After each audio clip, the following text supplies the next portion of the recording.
Road ম্যাপের কি বিষয়বস্তু থাকবে, মেজর বিষয়বস্তু থাকবে, এটা রোড ম্যাপেই আপনাদেরকে বলে দিব। যারা পর্যবেক্ষক হিসেবে আবেদন করেছেন 318টা আবেদন পেয়েছে, এটা পর্যালোচনা চলছে।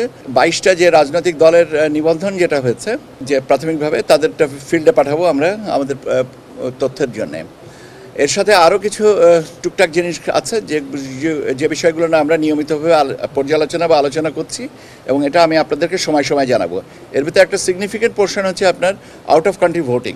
এটা আমার মনে হয় যে আমরা আরও একটু আজকে কিছু আলোচনা হয়েছে যে প্রসেসটা কী হবে, পদ্ধতিতে যে প্রসেসটা কী হবে, কোথায় কোনটা কতদিনে এটা কভার করতে হবে, এই জিনিসগুলো আমরা আজকে আলোচনা করেছি। এটা আরেকটু আলোচনা বাকি আছে, আলোচনার পরে আমরা নিয়মিত ব্রিফ করব। এই একটা বিষয়ে আমি মনে করি যে আমরা বোধহয় নিয়মিত আপনাদের সাথে একটা প্রতি সপ্তাহে অন্ততপক্ষে নিদানপক্ষে একদিন না হলে দুদিন বা একদিন করে আমি আপনাদের সাথে বা ব্রিগেডিয়ার ফজল সাহেব আমাদের আছেন, ওনারা নিয়ে আলোচনা করবেন। এই হচ্ছে আমাদের দিক থেকে এই মুহূর্তের আপডেট। রোড ম্যাপের কি বিষয়বস্তু থাকবে, মেজর বিষয়বস্তু থাকবে, এটা রোড ম্যাপেই আপনাদেরকে বলে দিব। এই মুহূর্তে আপনারা এটা জিনিস শুধু জানেন, সংলাপ আপনাদের সাথে সংলাপ ইত্যাদি যেটা আইনবিধি সংশোধনের সম্পর্কে যাবতীয় তথ্যগুলো আপনাদের ওখানে দেওয়া হবে।